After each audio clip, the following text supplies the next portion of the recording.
happened? Was it just natural? Yeah, I went for a walk, and then when I got back, I sat down to have a shit. I was walking next to the punch Get bowl. going. Yeah, and then suddenly I was just like going, oh no, I've got a runny nose. Yeah, it's running Was it? blood. Were you constipated, or was it just No. a normal shit? Normal shit, wasn't straining, but it was enough. The walk and the poo was enough to just like get the blood. Right. I figured to myself, well, sod it. I'll just, as I'm at the right place to have a nosebleed, I'll just like hover over the sink and let it bleed out for a bit. And it was quite an impressive amount of blood. It wasn't pissing blood; it was just dribbling, but even so. And it's arterial. Well, it's arterial blood. It's bright red. It's not venal blood. So if it gets, do you get them often though? Years where I didn't get any, but I'll have to go back to the I haven't doctor. had them since I was young. Well, I'll go back to the doctor and just say, hey, my nose is bleeding again. Could you cauterize it for me? And every time I go, they just say, oh, you do realize when we cauterize it could hurt. And I'm like, well, yeah. This is not my first rodeo.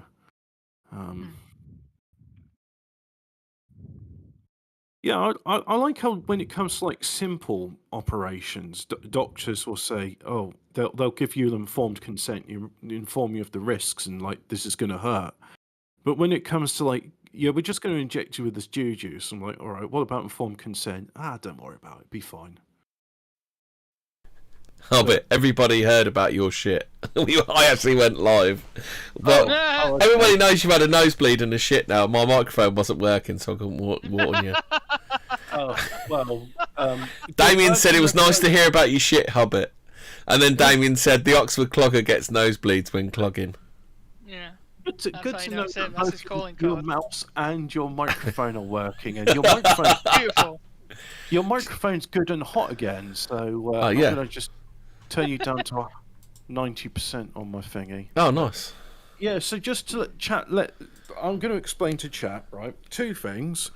One, last week we talked about LSD, and I didn't mention one of the most unusual properties of LSD, and that when you shake it, it glows in the dark, it emits light. So it's one of the few substances known to man that has triboluminescence. And the other thing is, whenever I do some exercise, I get an injury. So I decided to have a walk today and figure out this MC-escial universe I live in. But in the walk, it was uphill all the way. So I walked around in a circle, or a perimeter, and it was uphill every, bit of the way. So I got back home and had a poo. And well, here we are again. So, what an intro! Fucking hell. Yeah. What an intro to this incredibly serious chat we're going to have. Yes, and definitely not talk about informed consent when it comes to petrification. Informed consent. Yes. Right. So I guess we should start then, right? Let's go for it. Right, where do we want to begin? Okay, so... Poo. What? We've already begun at poo. Oh, yeah. Moving on from poo, then. Yeah. Yeah. Right, okay, so, moving on up. Can you imagine how Vinny Struggle would be in this show? Poo. Yeah, unfortunately, none of our audience or even many of our panel would get that joke. Hey, Fraser, can I ask you a question? Go on. Oh, no, I'm going to regret this song now. No, it's just, as you don't know the context of it. Imagine, every single, time I spoke to you, I was saying, can I ask you a question? And that was part of his interview technique, which I found very effective. Put it this way, Parkinson, but watch this space. Yeah. When he gets that job as farm foods manager, that'll be it. Western civilization will be in trouble. Can I just say your microphone quality is a lot better now, Hemi? I don't know. I don't know why. Because I haven't changed a thing. Yeah. You didn't unplug it and plug it in again? I'll plug it and plug it in again quite regularly, so I don't know why this time would be any different from any other time. Ah, because your mouse stopped working. Yeah. So that reset all the USB for some reason. Yeah. Okay, right. Let's do this thing. Let's rock on, shall we? Oh, them jokes. Puns galore. I'm sure there'll be more. Right. So, okay, audience, members of the audience, I'd like to tell you a story about a little-known fact. Did you ever consider that you were living on the corpse of a dead being? I can imagine this is going to go down like Hobbit has questions about flat Earth. Oh, yeah. This may trigger some people. Yeah. So forget everything you knew about the world that you live on. It may in fact be totally bullshit. Aren't there myths about like giants laying Well, actually, down? I was gonna open up with a reading of should we say some ancient mythologies, and we'll go from there. Okay. So, first ancient mythology we'll go to is the Greek. I think it's the Greek one. No, Norse. Let's go Norse first. Let's pick the Norse, shall we? Here we go, lads. Right, okay. Do you want to get the Norse creation thing up? Oh, which one's that? It's up there. It says Norse. The Learn Religions website. Norse Learn Religions. I got Norse Religions, right? Yeah. Okay. Right. So before I tell you what like biogeology is, just let's listen to these three very separate cultures from ancient history and what they had to say about the creation of the world. Right. Okay. So if you want to scroll down to where does it say? Okay. Where it says the world of fire and ice. Yeah. Right? Okay. The Song of Fire and Ice. Well, yeah, Or is George that R. R. different? Martin fucking stole that, didn't he? Yeah. George Yeah, this is the Martin. OG original, Song of Ice and Fire. Originally there was a chasm, Gnupgap. I'm gonna butcher some of these words. Excellent pronunciation there, Fraser. I spoken like a true Norseman. Do you remember the true Swedish Viking warrior chef? right here? Yeah. And go erdy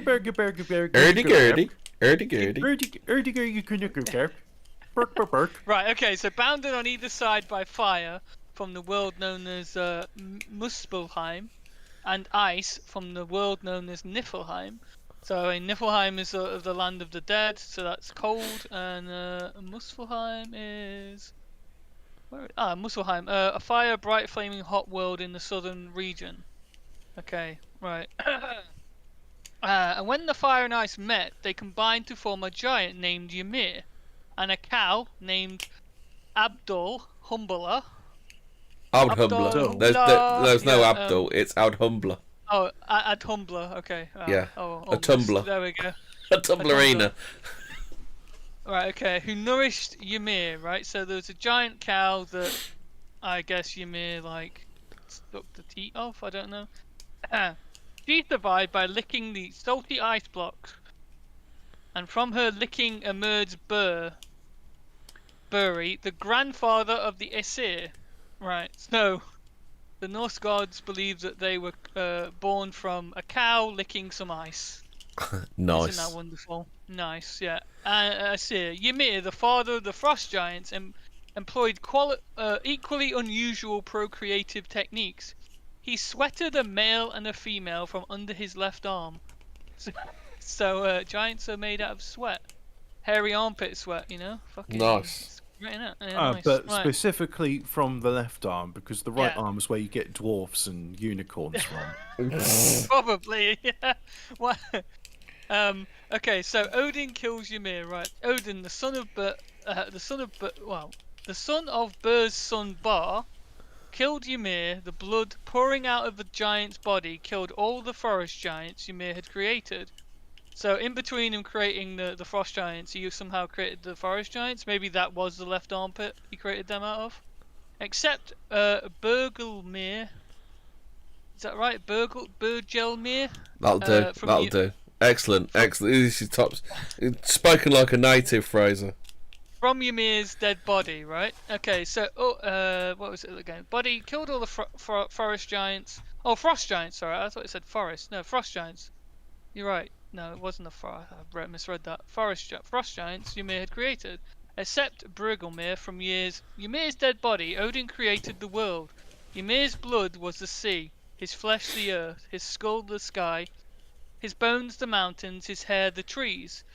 The new Ymir-based world was Midgard. Ymir's eyebrow was used to fence in the area where mankind would live. Around Midgard was an ocean where the serpent named Jurmungand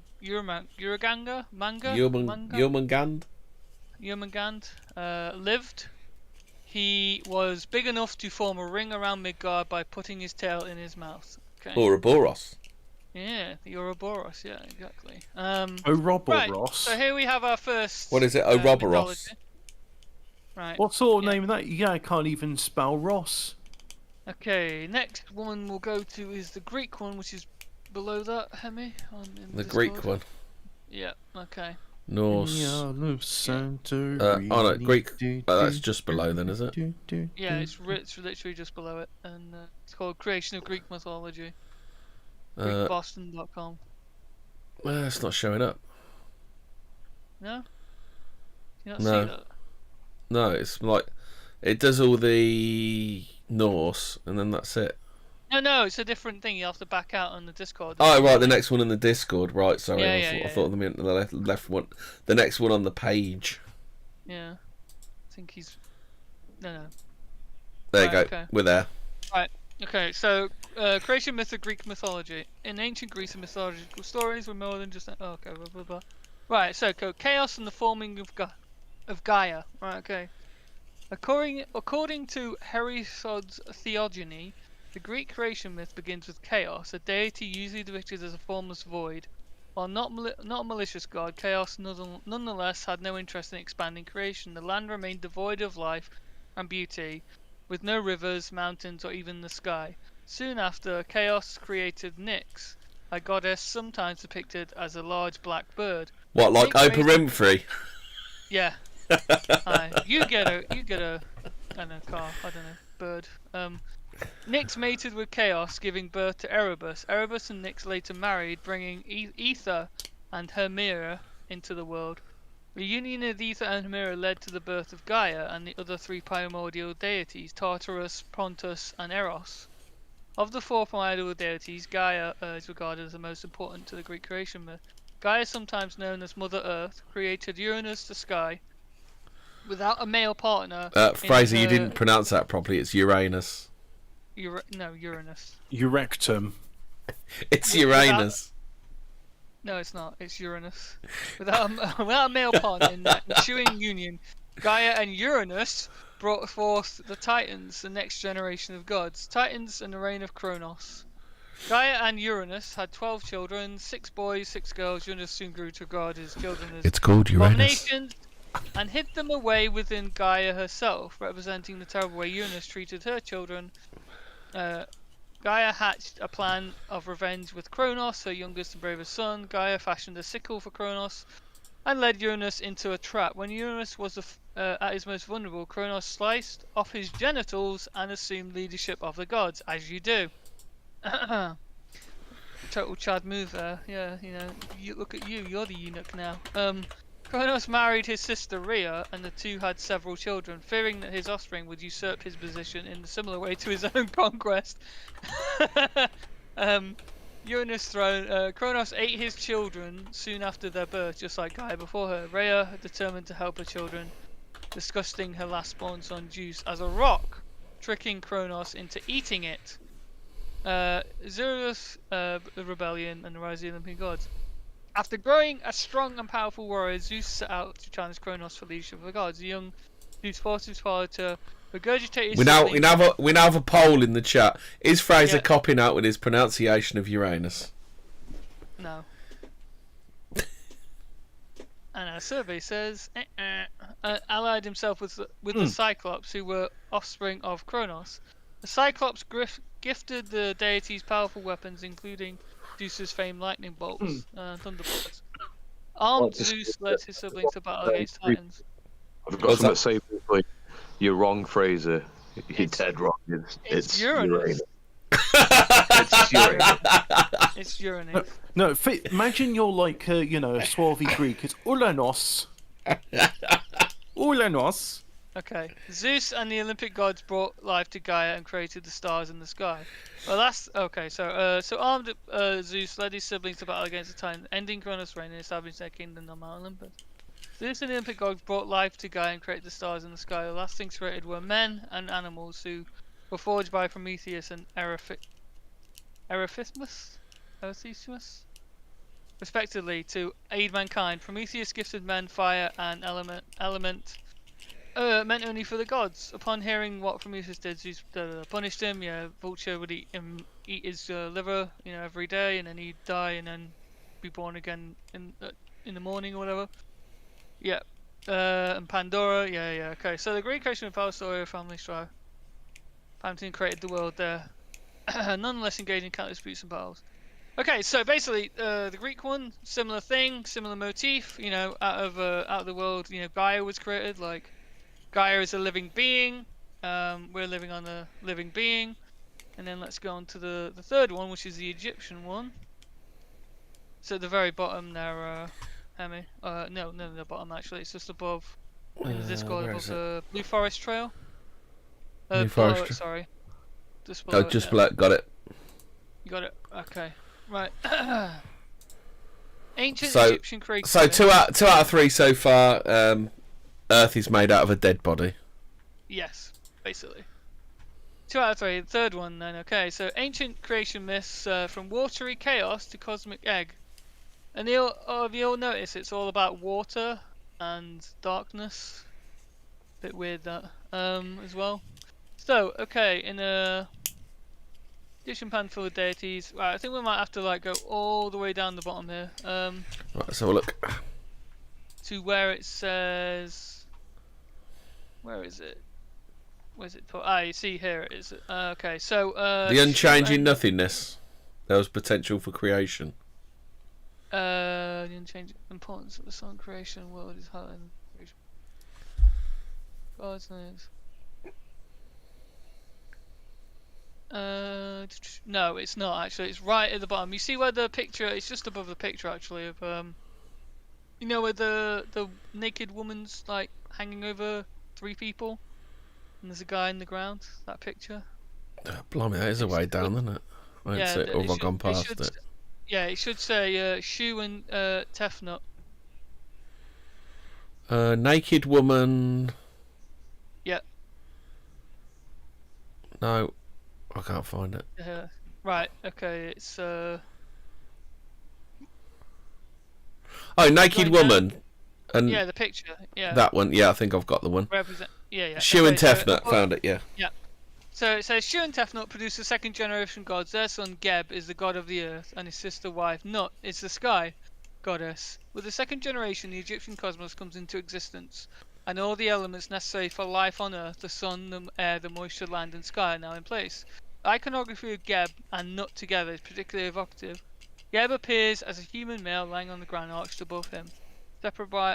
Separated by their father Shu, stretches the figure of his sister wife Nut, often shown as a nude female whose body is covered in stars. The Egyptians envisioned her arms and legs as pillars of the sky, and each of her limbs. Why's that black tickling her vagina? Yeah, I know. It's absolutely like Pornhub for the Egyptians, wasn't it?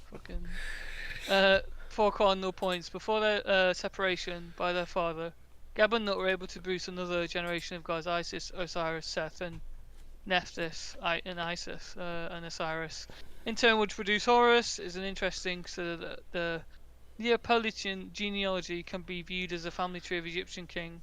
Each king was considered a representative of Horus while he was alive, and when associated with the god Osiris, king of the dead, after his death. Okay, so again, and this is another thing, another depiction of the creation.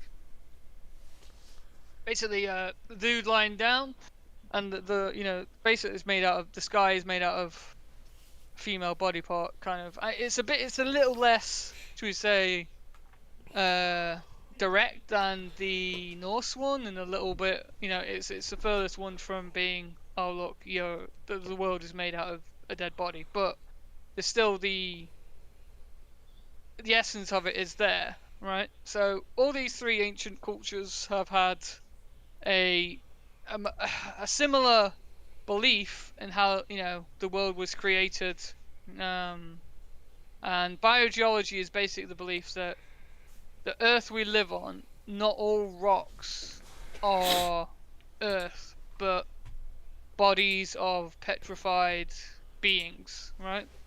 And well, we're gonna go through that tonight. So I hope we can get up some. Where do we want to start then? What's a good starting point for us? So petrified giant trees. Okay, we'll go on this. Is it the Archimedia blog? The Archimedia, you want that one next, yeah? Yep. Okay, so got it up there, yeah. Just about to. Petrified titans, giants, and the huge ancient trees. Okay. This blog was. I've recently stumbled upon more and more websites and videos telling about giants, and more recently so-called titans. The story is that there were bigger beings on this planet than we have ever dreamed of. It is a theory, is real. It means these things were huge, and I mean really huge. There was a time once when these titans roamed on the earth, and some kind of cataclysm, war, or great flood wiped them off. If even part of this hidden knowledge is true, then this is the biggest lie we've ever faced. Mankind must get up from its knees and start to investigate these monstrous lies we have taught about our history, geology, and our past. This is just a glimpse, so please, my fellow friends, don't believe me. Do the research yourself. Go outside and look the mountains, rocks, and cliffs. I have looked, and staringly, they're showing me something I have never seen before, and it's awesome. So here is a little article, I think, some of the end of the videos of the article, okay? Yeah, I think so. Okay, so yeah, unfortunately the videos have been removed for a few of these. There is a few that are left. Is it the one that's Petrified Titans? Yeah, we can play that. According to me, Petrified Titans. It's an hour. Yeah, it's an hour long though, isn't it? Yeah. Yeah. Okay. That's quite That's quite interesting, isn't it? About the redwood trees. How big were trees before Noah's flood? Well, that's okay. Yeah. Okay. Well, that's an interesting thing you bring up. So I'm actually going to read now something from. I heard the giants were they were hybrids between humans and the Nephilim. So. Well, in the Bible, in the Bible creation, they were. Nephilim were. Well, the giants were, Well, actually, no. The Nephilim in the Bible were cast out onto the earth, and seemingly, interestingly enough, they were set upon the earth, locked within the earth, which I find very interesting now with this kind of topic tonight. Is I wonder if all these rock formations that I think we can get some pictures up. Have you got some pictures? How many of these? Yeah, some of those. Hold on a sec. Let me just have a look. Some of those later ones that I put in were. I'll do this one. Mud fossils, titans found all over Earth. Yeah. If you open that, tell me which one you want to look at and talk about. Where is that? Where mud fossils, titans? Do you want to start with the big square one? That's at the top, isn't it? Yeah, that one which I've been looking at, I saw last night. Yeah, okay. We'll look at these ones. Right, okay. Let's give some visual representation of what we're talking about here. So I'll read from this if you want. Mud fossils, titans found all over Earth, right? Okay. Mud fossils process is not understood well, if at all, by most, because this science is not. I think that's meant to be not Nog. Nog. Is Nick Nog well recognised? Oh, I was thinking of Nog from Star Trek. I was thinking that as well. This process preserved body parts of ancient creatures. Somehow have colour and exact details of a living creature. Definition: the mud fossil hypothesis is an observational science proposed by Roger Spur and others for apparent resemblance to living entities of some landforms of the Earth's continental crust, particularly rocky outcrops such as lifelike appearance. Minimalist. Mimetolith, yeah. Which holds with such resemblance are due to the more like meme-toliths, am I right? Meme-tolith, yeah. Consisting of evidence that many, if not all, such mineral forms are composed of the fossilized remains of dead life forms. And in the case of larger rock formations and mountain faces, some of these or life forms were of enormous size. Roger found a human hand with several fingers and a knuckle. These fingers' other parts are correct size and shape for a 36-inch wide human hand. Oof. Recently DNA tested 100% human metatarsal DNA and CAT scans of the tips are conclusive proof that this contains human DNA. Apparently, they are mudslide victims. Okay, they were preserved in the polar micro-sized clay. Oh, but you're a bit of a scientist. What does any of this stuff mean? Right. Okay. Well, from what I understand, is they think that. Well, we've talked about the mud flood, haven't we, on previous. So what is mtDNA then? MT. Mitochondrial DNA. Yeah, mitochondrial DNA. Yeah. So DNA from the female side. Yeah, your mitochondria always comes from your mother. For X chromosome, basically. You know, mudslide victims. They were preserved in polar micro-sized clay. Polar micro-sized clay. What is polar micro-sized clay? Yeah, that's I'm going to look up polar micro-sized clay because I'd like to know. I wish to know more. Micro and nano-sized pores of clay minerals in shale reservoirs. Oh, so it's very fine clay. So would that mean it impacts harder then, or? It gets into all the gaps. Yeah. Okay, so there's actually a description of it in the next paragraph. Oh, right. Natural potentials in wet molecular clay force these molecules to attack ionic organic tissue. The initial surface invasion bonds the crystals to the surface. The result is encapsulation and isolation from oxygen and other decompositional elements. With this, it eventually solidifies. So basically what it's saying is this stuff, this clay, is ionically, so electrically charged, gets on your skin and basically will seep into your skin and basically suffocate you to death while turning your innards into like crystallized, like hardened rock clay tissue. I've never really known this as a warning thing about clay. Maybe somebody that works in quarries or as a plasterer can tell me about the dangers of inhaling fine powdered clay. By the way, I think it has to be. It seems to be that it's saying it has to be ionically organic tissue. Right? Okay, ionic. Organic. So your tissue has to be electrostatically bonded. Yeah, with it. Yeah. So the actual tissue has to be electrified somehow, and I think from watching some of the videos by this guy Roger Spur, he seems to believe in the theory that he believes in the electromagnetic universe theory, right? So he's not a flat earther. He's a globe believer, right? Well, that's fine. And he believes that there was an event that basically electrically charged everything.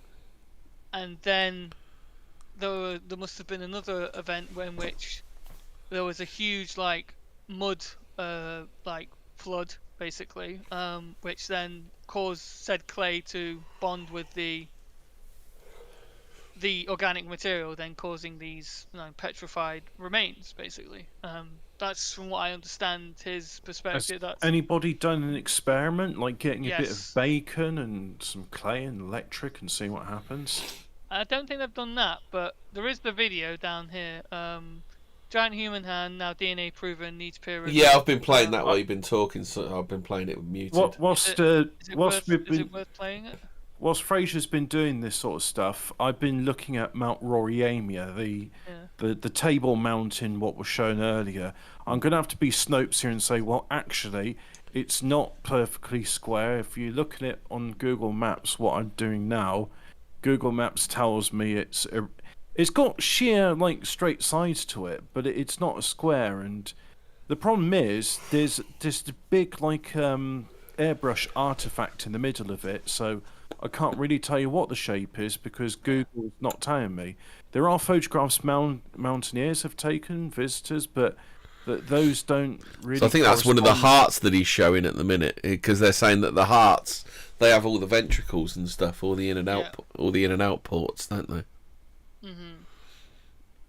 Excuse me. Oh. Right. Okay. So I'll continue reading. So obviously this talks about the video made by Mud Fossil University. That's on YouTube if you want to go and have a look. That's Roger Spur is the person that does that. Carbon Fe2 plus and Fe3 are very common in life. Where you see black in fossils, you likely see live. Carbon and Fe in the ferritin and blood creates black stains and bone char in the marrow area. Why do they call it Fe? Why don't they just call it iron? Well, I guess they want to be technical. Red rust stains are in areas that have bloody bodily fluids. Okay. Fossilized or petrified human remains are created like fossil trees in the fossil forest. Soft tissue is perfectly preserved in mudslides by clay due to fascia that protects it from decomposition because fascia is not water soluble. Mud fossil images, right? Okay, so there are many examples on the internet of mud fossils and other phenomena that are going to rock your worldview. How are they using this term fascia? Because like I just looked up fascia and it's telling me it's that architectural term for the thing that's in front of a house, the fascia. Yeah, I think they're kind of over sciencing it, aren't they? Yeah, they're trying to And due to when they're saying the fascia, do they mean just like the mud, what's on it? Yeah. They're basically they're cladding it. They're making it like watertight, right? Don't try and bamboozle me with science. Just use normal people words, then people understand what you're on about. Yeah. This FE2 and FE3. Why don't they just say it's brown rust and black rust? But nothing will get peer reviewed if you use the unscientific terms like, it's just iron. Yeah. What if Destiny Junior's watching this and they're gonna go, "You got to study for that, bro." I don't want people that sniff their own farts by farting into a wine glass to peer review my sciences. Is there like an event where I can fling feces at them using a trebuchet and say this is my Nobel Peace Prize? Here's a study for you, bro. Does this stink? Oh, hang on. I better not laugh. Hang on. Yeah. Why? Hobbit. The last time you had a shit, your nose started bleeding. So if I start laughing, I can. My nose is runny again. Fucking Hobbit dies of laughter. Yes. Are you getting nervous every time your nose runs now, Hobbit? You just have to put your finger up to it to make sure it's snot. Ah, fuck's sake. The awful thing is, I haven't even got I could say, oh yeah, back when I was a naughty boy, I had a coke habit, and that's why I've now got frequent nosebleeds. But I didn't even do any sniff. It's like disappointed. Man. Yeah, I haven't got anything to show for my nose, but it's just like occasionally I'll have nosebleeds. At least Daniela Westbrook did so much coke she rotted the inside of her nose. Burnt it away. She burnt away the fascia of her nose. The fascia. Yeah, I'm sure that's not the correct use of fascia. Okay. Yeah. Right, let's continue. These are very interesting appearances that will never occur by random geological events. I'm just learning on this subject and hope others will do so also. Because I think those are very relevant to get more understanding of the nature of the Earth. Many things are related to biblical accounts And this is again a physical proof of the truth of the Bible and the truth of the Creator and Jesus. Well, Hobbit knows the Great Giant's Causeway is related to the Bible, don't you, Hobbit? I do. Because that's Ireland, that isn't it? Yeah. Ah, well, yes, and as we know, Ireland was Atlantis, and Jesus was Irish, and everything was Irish. Those pyramids, right? It is They're a thing. Irish. Yes, they were Irish, and the Egyptians were Irish, so it wasn't like Queen. Damien wants to settle your mind, Hobbit. He said it's probably just brain cancer. Yeah. So Queen Scota wasn't the Egyptian princess what became the founder. She was Queen Oscota, was she? Yeah, exactly. Scota O'Grady. Yeah. Is that why they just call him Jesus? Because they don't want you to know he's Jesus O'Grady. Jesus. But, they don't want you to know he's Jesus O'Grady. They're trying to hide that from you, are they, but Hobbit? also, there's a thing in Irish where they don't have the letter J, so it would have been Jesus. Jesus. So just think of like how the Irish would say it, and it's like that's Jesus or Patrick. Jesus or Hanahan. Okay, let's stop Jesus blaspheming. Right? No, it's not blasphemy. Jesus was Irish. They're all Irish. Anyway, so Mount Rory-Aimer. So Hobbit, you've done the research on this one. This is your little pet thing, isn't it? Well, unfortunately, the research of Google Earth, if you look on it, or Google Maps, it kind of airbrushes out a large section of it, so you can't really tell what the actual object is. It's a cover-up. It's a cover-up, man. Google Images is covering it up. Yeah, but that's the annoying thing, right? Because you can clearly see photographs of it, and it's got these sheer straight sides to it. Yeah. But if you go onto is that like its best side? Is that why they only show that side? Then, Hobbit, is that what you're saying?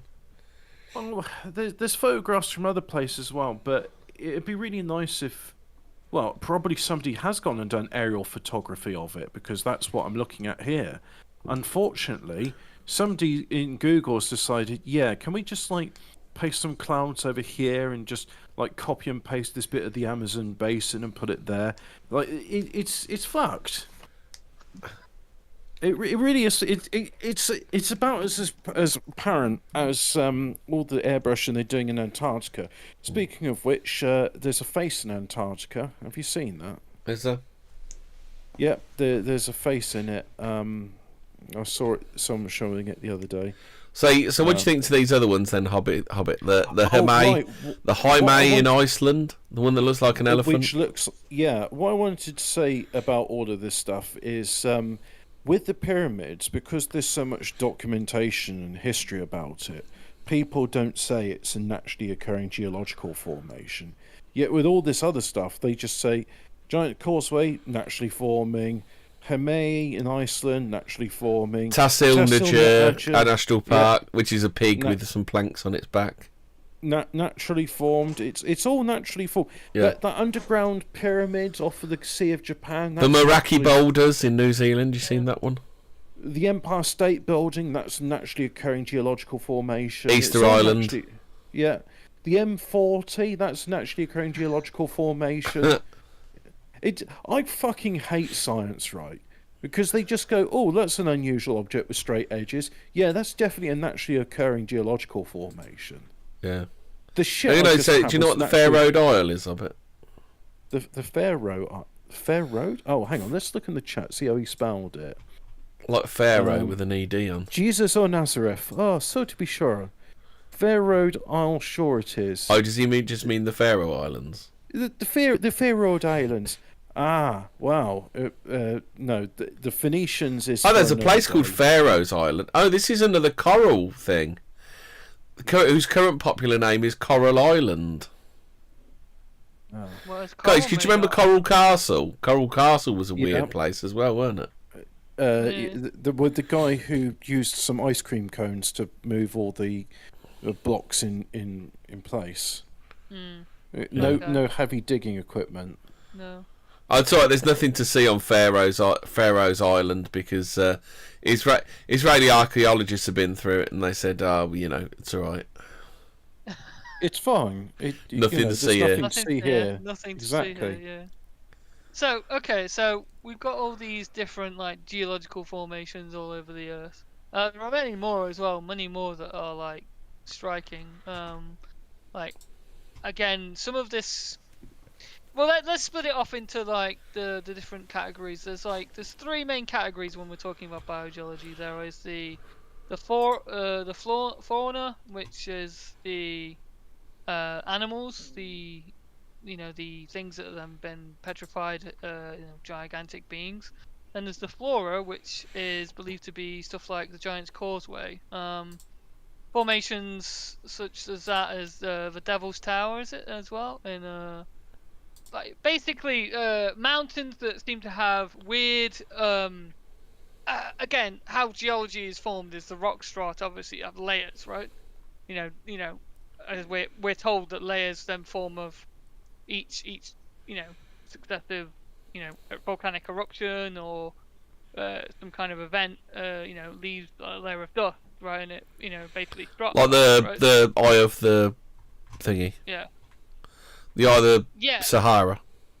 Yeah. It's stratified, right? There's different layers to it, okay? But normally they're on top of each other, okay? But the thing with these places like the Devil's Tower and the Giant's Causeway, I don't know if you get the picture up with the Giant's Causeway again, and if they can see that bigger on screen, Hemi, can they actually see that? What on screen? What do you want on screen? The picture of the Giant's Causeway. Giant's Causeway. I'll find a good one Yeah. on Google. Yeah. What you'll find is that, in fact, the strata, if it was a rock formation, but if it was like strata of like layers of soil or dust or volcanic debris, it would be layered horizontally. But what you find with the place like Devil's Causeway is it's actually it's vertically strated, often in weird either hexagonal shapes or what looks like concentric rings. But the strata is actually again vertical. Now, I've heard people say, "Oh, well, okay, that's because of Earth tectonic movement. It's being pushed up by the plates." But these often places are nowhere near tectonic plates. So how would they be pushed up to be vertical? Which again, I find that very odd that these places, like the Giant's Causeway is nowhere near a tectonic plate, so how is it being pushed by the mantle to, It's just may a potentially go naturally occurring vertical? geological formation. Well, yeah, that's. It's just swamp gas over Venus. What are you talking about? So there you go. Well, yeah, There's exactly. the Giant's Causeway. Yeah, so if you want to look at that, It's not really any great pictures of it. right. Yeah, okay, what we're saying here. So you can definitely see there. It's vertical, right? The layers are not horizontal at all. I don't know. They are just there because you got the black and then you got like the other colour on top, haven't you? Yeah. Now and what people postulate these kind of things is, well, if you look at the formation of tree rings, like they very under a microscope, obviously they resemble such formations of like little kind of like hexagonal kind of like cells together, like in a rings, basically. That's one explanation. Then obviously there's the Devil's Tower, which is a bigger one that's much bigger. But yeah, things like that is hard for, should we say, geology to explain away, because it goes against all conventional scientific understanding of strata, layer formation of the Earth. So that's the flora side of it. That's the belief that there were giant trees back in the day that have been cut down or have somehow disappeared and no longer are part of our world. I mean, again, go back into Norse mythology. You've got Yggdrasil, the world tree. In the Bible, you've got Ezekiel talking about. Again, there we go. Yeah, exactly. Like, if that's a natural formation, how is it vertical? How is the rock strata vertical if that's just a rock? That was just a rock. You know. I mean, that does look very bottom of the tree like, doesn't it? Yeah, it does. Yeah. Hobbit. I mean, but for any also for any right okay to ultimate cope mode engage right. But that to have actually happened, it would have to have been near a plate, and all of the surrounding, it would have had to have been much bigger as well. The height of the land would have been, that high at least around it, and that's all weathered away, right? That's the cope that I could come out with that would potentially justify this. Is that thing would have been pushed up by a plate, and then all of everything around it is eroded away. But then that brings up the point of, well, if everything else is eroded away around it, why is that not eroded away yet, or to the same extent? Yeah. Whilst you're talking about this, I'm trying to find other examples of things that Tactical shouldn't says, can we look up the thickest tree alive? Does anyone know what the thickest tree alive is? I think it's in Washington State, is it not? The redwoods up there? They're not some of the oldest trees in the world? No, I found it. What's the thickest one? There's a tree which they got a road through it. Oh, there's one in... back in the 19th century. Oh, here we go. The thickest, broadest. The banyan, which is 180 meters across, and that is called No, it's and the that's tree located in Andhra Pradesh, India. The crown is not from a single trunk; it has hundreds of trunks. But the one which is the biggest single trunk is called Kuliba, which is a type of eucalyptus, and that is 72 meters across, and that's in Nirragully Waterhole. Oh, they do girth on here. Wow. The African baobab. There's an African one. The third widest. These are crowns. It's not about tree trunks. Oh, okay. Yeah. But the third largest, in term widest crown is the Oriental Plain. Try that page. Corsham Court in Wiltshire. I'll just put one at the bottom. Why can't I type this in? It's got the degrees and minutes in it, but whenever I put that into Google Earth, it says sorry, nothing's coming up. Sensitive Google's lying to you, Hobbit. Yeah, I Don't trust Google. Don't be evil. Yeah, well, neurolinguistic programming, the don't bit just gets ignored, so it's be evil. Yeah. Maybe I can just zoom in and find it. Oh, but you had a look at that link that I just put in. No, I'm still trying to find this face in Antarctica. Oh, right, okay. Anyway, I put something else, like that other thing which Fraser might not have seen in Burkina Faso. Is it Burkina Faso? Are we talking about these rock formations? It's between Guinea and Mali. Sorry, Burkina Faso. Okay. Yeah. There's called many Lady of Mali. Yeah, the Lady of Mali. Yeah. Ooga booga. Can you get that up? The Lady of Mali. Yeah. I put it in the Discord thing, but there might be another one somewhere. Oh, do you know you can't actually look at the coast redwood tree, the largest one on Earth? Coast redwood tree. The biggest one on Earth. It says for development purposes only. What? What? But this page can't load. Oh, it's not loading Google Maps properly. Forget me. So we stumbled onto a conspiracy here. Yeah, there are giant trees still. Yeah, it's just not loading Google Maps properly. Okay. So yeah, as I was saying earlier, the stories of Yggdrasil, the Ezekiel 31:3 are talking about Lebanon and the Assyrians, and how Lebanon was a great cedar tree that spread across all the great nations. Again, there's a lot of and again, I guess if we pulled up some Eastern, mythology as well, there'd be, talk of these trees as well. It was basically all over. It seems that someone doesn't want you to know about giant trees. Well, they don't really want you to know about giant anything, do they? Well, yeah. I mean, Smithsonian Giants. Oh, that's an episode waiting to happen, isn't it? Oh, We've yeah. seen it already, haven't we? this is quite. I have mentioned it in the past, but I need to mention again. Smithsonian, their purpose is to cover up all giants in Antarctica. Oh yeah, there's the face in Antarctica. Here you go. Is the I'm just about to put it up now, so you'll see it in a couple of seconds. Hold on one sec. I'm just going to put up a redwood to compare with the what's it? This Devil's Tower, yeah. Yeah. Okay. And Mike, can you make that a little bit smaller? The Hold on. redwood picture. That's one fit to screen. That's better. Okay.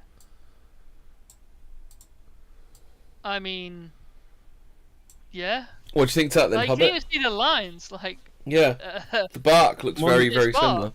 Yeah, it looks very. Yeah, well, that's petrified wood, isn't it? It's a giant. Yeah. It's a giant tree that's been cut down.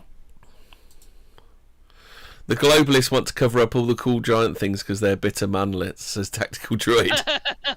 Yes, no, and ironically true. Also, we are the manlets. That is the takeaway from this episode. We have in amber fossils.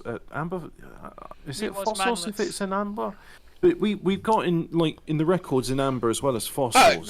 Back to the Giant's Causeway. No. Uno says the only thing in nature that makes hexagon shapes is crystal. So could it be petrified crystal?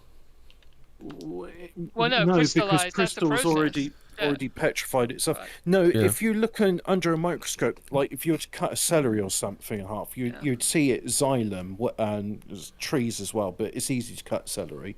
The xylem, which is the vessels what carry the water up through it, they are hexagonal in shape. Plant cells, it makes sense to make it hexagonal because you're using the most amount of space and things. Now, whilst you're doing that, I've been looking up some other things, like the face in Antarctica, and there's something that was it. Giant insects. Right. Insects don't have lungs, they have breathing tubes. And breathing tubes is what limits the size of an insect we get today. And women don't have vaginas; they have front holes or genital openings. Right. So insects can only be a certain size because the oxygen content in our atmosphere limits their size. If there's a greater oxygen content, that means the oxygen can disperse further and you can get larger insects. So the reason we had giant insects in the past is because we had a much higher oxygen content as well as carbon dioxide content in our world. It was very different to what it is now, and because of that, the conditions were right for giants of all sorts: giant insects, giant trees, giant bipedal creatures, which we megalodons. Yeah. So how does that work in the sea then? How do you get big megalodons? In the sea. Well, actually, here's the thing, right? My hot take on this is that all the oxygen and the higher oxygen rates from the past were absorbed by the oceans. That's I'm going to where say all there the was a oxygen is fire. gone. Yeah. I'm going to say prior to the flood, the cataclysm before the flood was a fire. And the fire burned up all the oxygen, so there's only a little bit of it left. Well, petrification takes a lot of heat, doesn't it? Because they found a petrified tree. I think it was near Vesuvius, might be near Vesuvius or another volcano, because they say that it's something to do with the lava and the hot ash, isn't it? That's what creates the happening. Yeah. Yeah. Supposedly, but then this would throw on like, if you can prove that not all rocks are rocks, then what is the difference between Earth and biology then? Is everything biological and then it's just turned to non-biological? I prefer. Does that mean devil's toenails are actually toenails? I prefer the Druid philosophy on this, which is the Shinto share the same belief. Everything's alive. Everything's got a consciousness, including rivers and rocks, And the funny thing that reminded me of this recently is it's adjacent to what Madfires is talking about. Where can I? Because I There was a Fortean words. There was just a scrolling through. There was about rocks which self-replicate and grow. There was a Tales of the Unexpected about this, about some bloke that actually he found a way of like listening and communicating to plants, and then it drove him mad. Well, that can be understandable, especially when you've got like plants like the ayahuasca or well, he could hear like the trees moaning and groaning, the grass screaming. It was all that kind of stuff. There was pretty trippy. There was a chapter in Enid Blyton's Magic Faraway Tree about, because the enchanted woods would always go, the leaves would whisper and go wisher wisher wisher, and there was once like a wish was granted so they could actually hear they could hear what the trees were whispering about, but then they lost the ability. Now, where on earth did I post this? How far back is it? Where I'm sure I posted something about self-replicating rocks, and I didn't forward it to Fortean words. That's strange. Normally I just like, whenever I find something interesting, I just forward it on, but I found it now. So I'll read it. This is in the Fortean words chat if anybody wants to read along, right? Telegram. But this on terrorismogram, yeah. Yeah. Do rocks grow after it rains? Trovantes, living stones as evidence of silicon life. Trilobants, or Trovantes, it's the name given to the living stones by the locals. After it rains, they begin to grow in size. Over time, they develop sprouts, and after gaining mass, they detach from the mother rock and begin to live on their own. Their shape is round, and they often do not differ much from ordinary stones. They have a sandstone structure and a hard core, around which there are rings similar to those we see in trees. A stone weighing only a few grams can grow to a ton. Wow. Scientists have no way to explain this phenomena, although it has existed for quite some time. Despite the fact there are many theories... So what theories... does science do? Just ignore it. Right? Oh, it doesn't fit in our paradigm. We'll just ignore it. Yeah. It's just a naturally occurring geological formation. Despite the fact... That's going to be the new swamp gas over... It's going to be this show, Swamp Gas Over Venus. Yeah. Although it existed for quite some time, despite the fact that there are many theories that life can be based not only on carbon but also on silicon, science continues to ignore Trovantes. Now, in addition to that, I think it's worth saying that we're not entirely carbon-based life forms. All the structures, is it the riboblasts? Not carbon. Does that mean we're killing the atmosphere? You are the carbon they want to reduce. Yeah. But all of the things which gives your cells rigidity in it, it's not carbon, it's silica. The silica structures in them give your cells rigidity, and that's funny as well because carbon doesn't do it. No. Can anyone get hold of these rocks that like grow then? I'm gonna type in. If you want to find some devil's toenails, you could always go to Chesil Beach. Have you two ever been to Chesil Beach? That's a beach. No. That's a beach that's purely like little pebbles. It's massive. It's like a huge beach, and all there is pebbles on there. So I'm going to use Surexing. And I'm going to type in Trilobants, and let's see the mysterious living stones of Romania. They grow and move around. Tactical Droid says actually it's more like hydrocarbon if we're being like that. Known in Romania as Trilobants, the stones of... Dom says, is the Cernabus giant actually a crime scene chalk outline?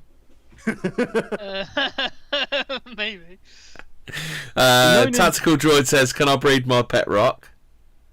That's what I mean. Like, can we get hold of these rocks and like breed them and like? Well, if you go to Romania to the stones of Costesti, Romania are a type of sandstone concretion. I think if you go to Romania, I think you can say hello to Tactical Droid.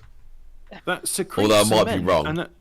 And can at times appear to grow as if alive. Can appear to grow as if alive. Yeah, because it is.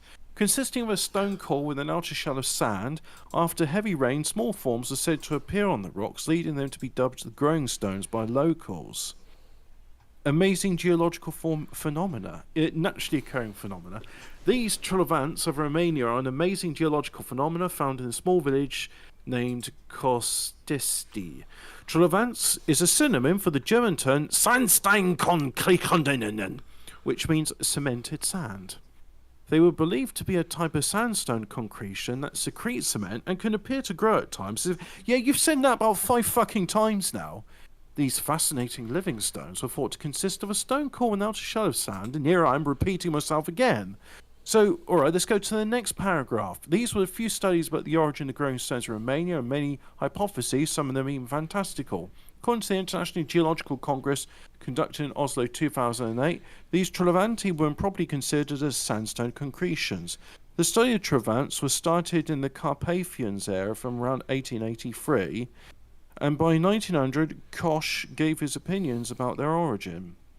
It was found there was no mineralogical difference between these pseudo-concretions and the surrounding sands, with no distinct nucleus inside them, and the cement is often carbonate type. According to some reports, there was a sedimentation base in this area some 6 million years ago, and the Trilobants were not identical. Oh, there's that number again. Yeah, it's that number again. And the Trilobants were not identical, and complex aggregates of the 2 or more Trilobants often can be found. They spell... You know what? I believe that guy. He said the magic number, so obviously everything he's saying is true. Yeah. They're using ore in the terms of ORE. According to the hypothesis of the Congress, the Trilobants of Romania represent diagenetic textures reflecting paleodynamic, or also known as paleoseismic, conditions, and correspond to the specific compactions of sandy sediments containing locally solutions, especially carbon. What do you mean locally solutions? Fuck's sake, if you're going to use big people words, at least get your grammar correct. Fuck off. Fuck right off. They're living stones, they grow. You rain on them and they grow more. Because of this fascinating living rocks that seem to grow, the site... You keep saying seems to grow. It is. It's like saying that, oh, when I put my hands next to a fire, they seem to get hot. The site became a good tourist attraction for Romania. To protect these unusual geological creations, the Muzeul Trilobantilo, or Trilobants Museum, Natural Reserve, was developed in Volca County by a local body. I keep thinking of the Trabant, that shitty car. And here we go, and it's now protected by UNESCO, so you can't go and look at the rock stones yourself. It's all secreted away by UNESCO. There's nothing to see here. There's nothing to see here. It's like when I went into the Hypogeum in Malta, and when I was in the Hypogeum in Malta and I saw the unusual things there, and it's like, sorry, you can't observe it. No, you can't bring any electrical devices in here. And it's like, why? Will it upset the giants? What's down that staircase there? Why is that barricaded off? Move along, please, sir. Why do these lights only go at a certain point? Why do we have to be quiet? Why can't we have a hum in here? Why can't I have a choir down here? The acoustics here are superb. Move along, please, sir. Fuck's sake. Fuck UNESCO. UNESCO can eat a bag of fossilized dicks. We're gonna have to do a deep dive into UNESCO. Oh shit! Back to that plateau thing. Do you know The Lost World is a sci-fi novel by Sir Arthur Conan Doyle concerning an expedition to a tabletop mountain in the Amazon jungle of South America where prehistoric animals still survive? Yeah. Yeah. I think it was, This novel also describes a war of a vicious tribe of ape-like creatures and indigenous people. So it could be about Chicago. I might be wrong. Couldn't help it. Sounds like he was going to the Amazon, but he ended up in the he got lost and ended up in Detroit. Yeah. Ended up in the Cape, Cape of Africa and on Tabletop Mountain there instead. Yeah. Yeah. But okay. So... Oh, did you know Mount Roriama is now UNESCO as well? Oh, what a surprise! May have to have a look into these UNESCO people. What are you hiding? What are you doing there, guy? You don't want to go and see that thing, do you? Yeah, you can't look at the rocks that reproduce. That would totally blow our fucking worldview out the world, wouldn't it? Oh shit! If you go to the UNESCO site, there's a list of the World Heritage List. Yeah. Well, here's the thing. Well, this is the thing, right? How can they say that these rocks aren't, self-replicating rocks when their whole worldview is based on the mantle, spewing out lava that creates islands. That's self-replicating rock. Look at some of these things on the list. Tassil Najir, you know, that place with the thing that looks like a pig with planks on its back. Oh, is that that's UNESCO. Have a look at either. Oh. Yeah. Is where else?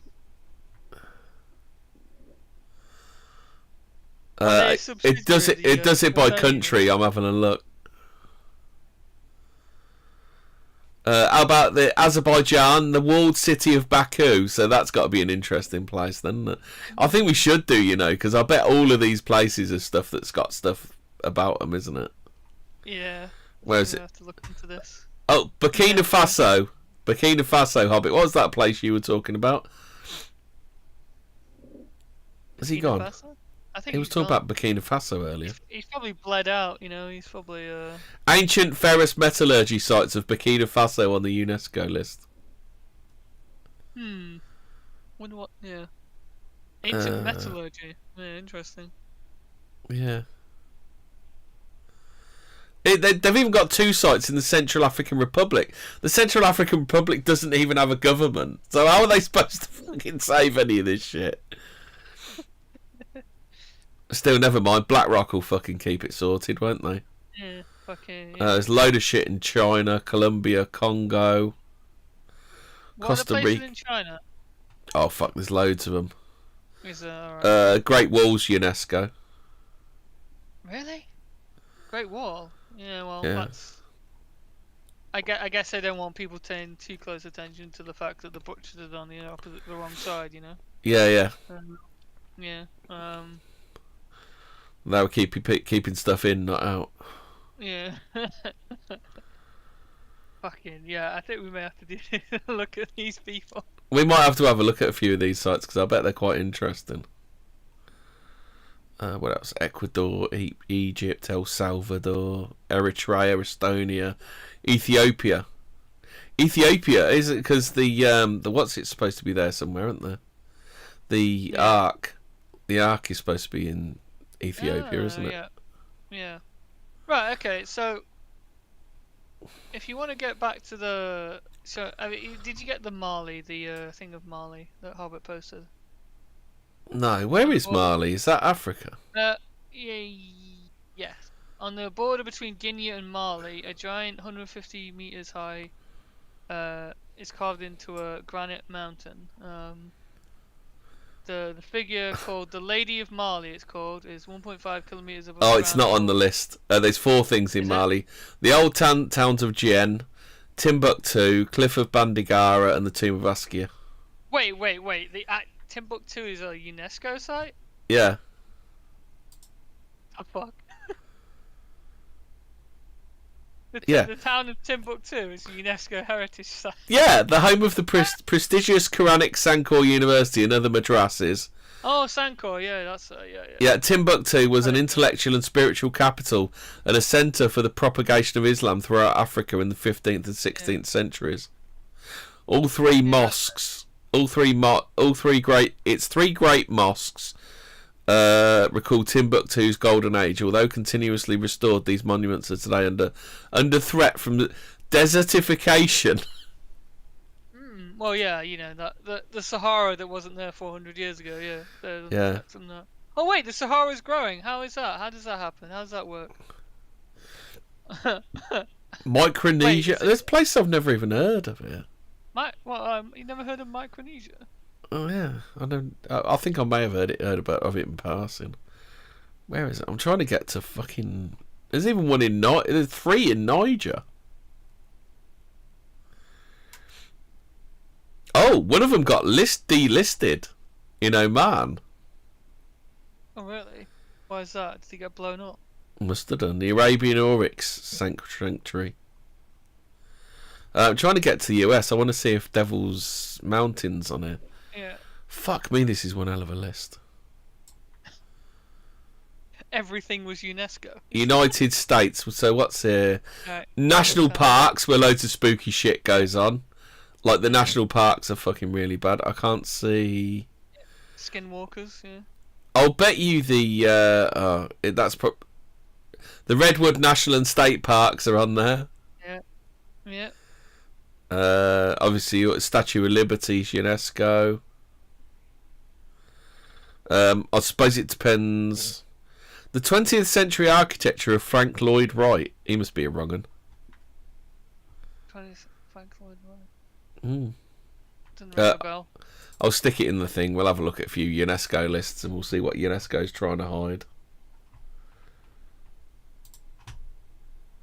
Yeah, anyway, sorry. We've gone way off beam, haven't we?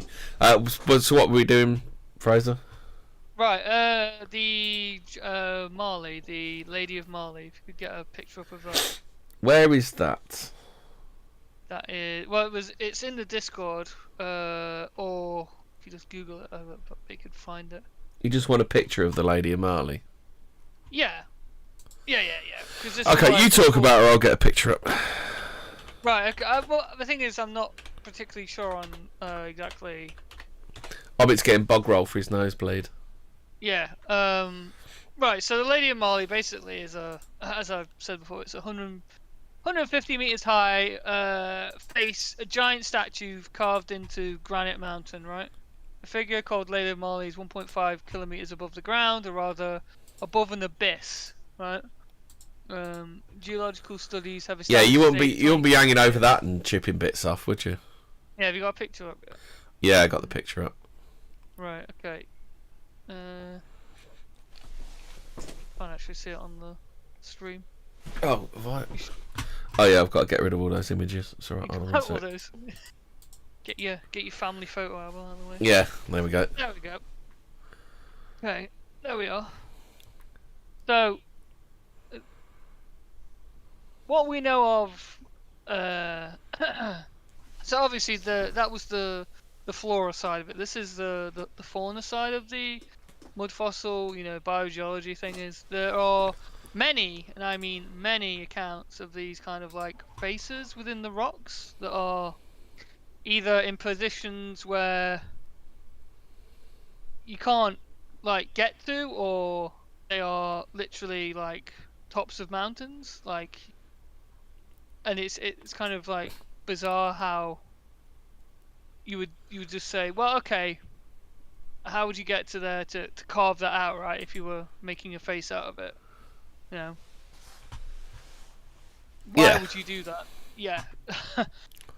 Why would you climb all the way up a mountain to carve a face out of a rock that's like has no cultural or religious purpose or whatever? But this is just one example of many kind of like faces within the rocks around the world. I mean, could it be like an ancient civilization carved it and we don't know what the fuck it's all about? It could be. Yeah, it could be. But again, it's then it's obviously but as we know, right, water erodes like down towards the force of, if you want to believe in gravity, or the density. Well, it's either water or sand, isn't it? Because sand but that will do it. Well, yeah. But like you say, water will do it down, but sand will do it across, won't it? Because it'll be walloping it with the wind, won't it? Yeah. Okay. Yeah. Well, even water can, but to create it's like getting Shakespeare out of a load of monkeys on a typewriter, isn't it? To have that water carve a face with an identifiable nose, identifiable like eyebrow ridge, eye socket. From this side, you can see a chin, a mouth as well. It's like astronomical chances of like a bit of water doing that, even a storm. Like, again, it's like the saying of like, you throw a fucking hurricane at a junkyard and you get a Boeing 747 out of it, right? Yeah. What are the chances of that actually happening? So it's kind of but there are, I don't know if there's any more examples we want to. What else? It's some more looks at the Lady of Marley. Some of them do look a bit less impressive though, don't they? Some of these. True. Where is it? Are you on the one with you see there's the green inset, and then 2 more pictures of her. Like, that one doesn't look quite as impressive, that angle. Yeah. Yeah, okay, yeah. Again, yeah, it doesn't look so impressive there, does it? No, you're right. Yeah. So that's 1,500 meters that is in the air. That is. Mm. Yeah.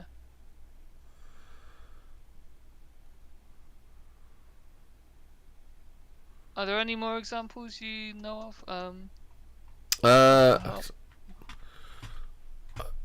They're more like simulacra, aren't they? They're simulacra. Let's have a look. Rock. Okay.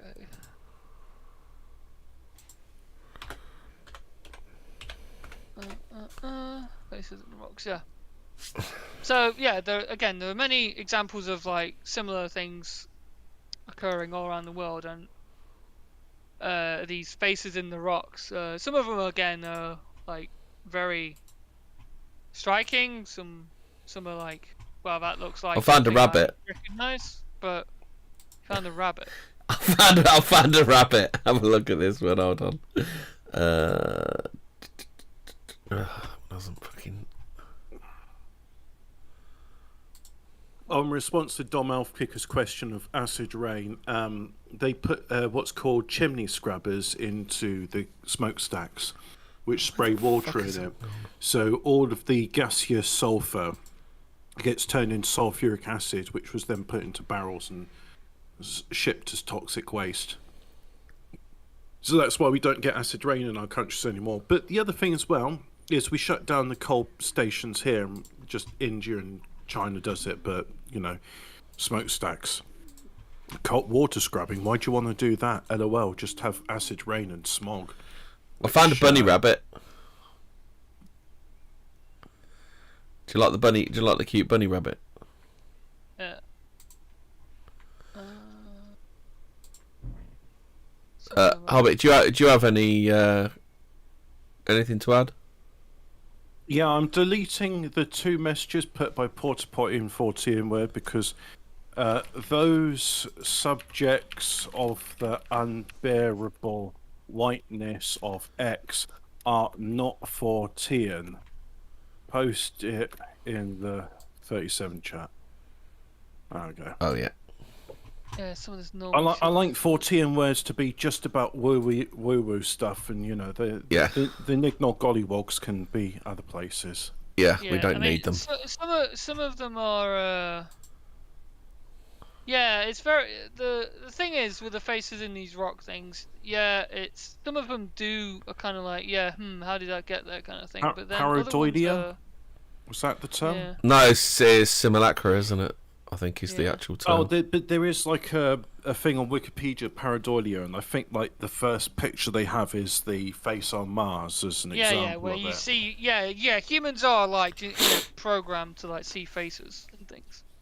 We have a pattern recognition faces, things to see faces everywhere, and that's why I saw a face in Antarctica. Some might say that's why we were against immigration, because we have pattern recognition skills.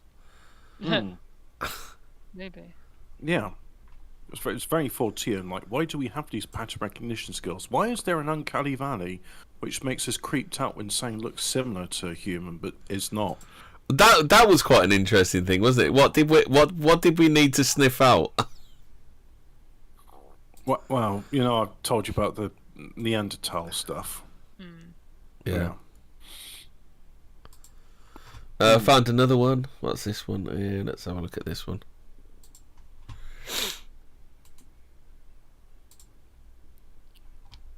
That one's not quite as good, is it?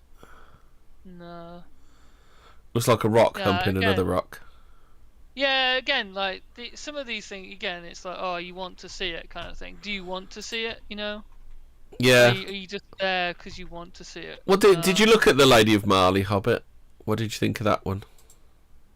Oh, I was going to look at it, but then I had a nosebleed after reading that article about, it seems to do, apparently, and then UNESCO at the end of it. Fuck UNESCO. Give you a fucking nosebleed. You should see a doctor. Well, I have. I get like cauterised my nose, and then it worked for a while, and then no. Oh, you actually had come your back. sinuses cauterised? Not sinuses, my septum. Oh, okay then. So the lady of Mali. I found a really good simulacra. This one looks just looks just like a castle. Look, that's a good one. Wait, are they trying to say that is a? No, I'm joking. I'm joking. But like, what the fuck were they doing there? Did they build that into the side of that rock? Was that's it, innit? It's or like they what carved it out of the rock, right? Don't know. Do you want to find out? Oh, so we'll find out what it is. Or the rock grew around it, you know.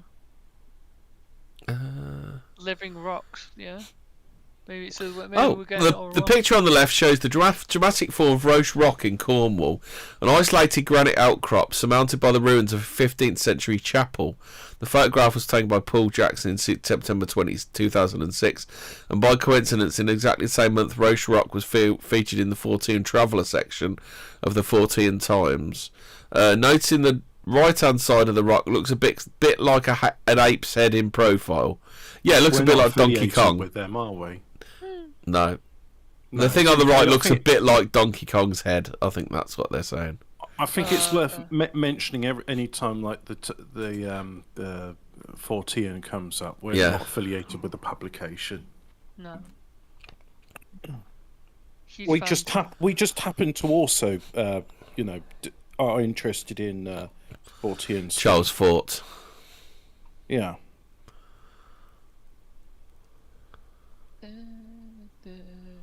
Right. Okay. So basically, yeah, that's the two of the major things covered. So there's the trees and the beings, and I'm gonna get on to Dragon Eye Mine next. Have you got that? It's in the thing. Dragon Eye Mine. Yeah, I can find that. Lancashire Dragon Eye Cave, only reached by a window in the floor. Oh yeah, got it. You got that? Okay. I'm gonna open that. Okay, so this is in the UK. This is the Lancashire's secret Dragon Eye Cave that can only be reached by a window in the floor. A window in the floor, basically. I don't know what it's in quotation marks. The cave is closely guarded by resident explorers who are keen to keep its exact location from the world. Bit weird that. I guess you would have thought, oh, tourism, right? Like money, but no. Supposedly, you can't know where this is. So deep in the Lancashire countryside, there is a hidden cave so secret that few will ever see it in person. The Dragon Eye Cave in Up Holland is closely guarded by local residents, and you can only get to it through a window in the floor. The whereabouts are a secret only known to a few urban explorers who share the exact coordination points between themselves and the residents who keep a watchful eye over the area. At the centre of the cave, which is thought to be formed from an old mine shaft, is a breathtaking dragon's eye. Formed by a pattern in the rock, the eye appears spherical when the light catches it in a certain way, resembling something you'd expect to find in a Joe Tolkien novel. One urban explorer from Merseyside visited the cave last year and found that the eye itself was not too easy to come by. We almost missed it, said the explorer, who wished to remain anonymous. It's believed to be where the roof has collapsed. You go through the window in the floor, you have to crawl through the... and there's a slope going down. I think it used to be a mine. When you get down there, it's a load of caverns and caves. We actually missed the dragon's eye at first. It created a clever camera angle on the lighting. To get it to look like that, you have to light it up and stand in a certain position.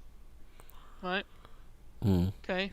So, Dan Dixon, another urban explorer, creator of a well-known YouTube channel, exploring with fighters, managed to visit the Dragon's Eye twice last year. Despite having travelled the world searching for abandoned location, Dan claimed that the Dragon's Eye was one of the best places he has ever visited. It's just a stone's throw away from where he lives. It's in my top 3. I've been to the Battleship Island in Japan, which is only holy grail of all abandoned explorers, blah blah blah. That's just some guy fucking cooming over himself. Yeah.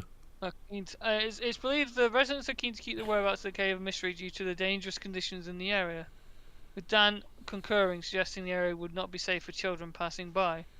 The mythical-looking pattern is believed to have developed as a result of collapsed mine roof that exposed different colour sediments, according to Discover blog. Okay, the collapsed roof is clearly visible from pictures and videos, with slate piled up high to the roof of the shaft, and it has now reportedly been sealed off to prevent accidents or injuries. For now, it seems though the mysterious dragon eye stone will remain a mystery to many. Okay, so if you want to look at the pictures of it, right? Yeah, I've been doing that. Yeah, you've shown the two of Yeah. them, yeah? Yeah, two yeah. of them, right? Okay. Do you think that looks like a natural formation, or do you think that looks like an eye, a fossilized eye? I'm not quite sure. Hobbit, what do you think? Can't make it out from this angle, but it's definitely got a lens-like shape. Because I mean, if you want to go down to the second photo, there's with a guy with a camera. And That was the second photo that I was shown. Right, That's the first photo, Hobbit. Yeah. I'm looking at the first photo.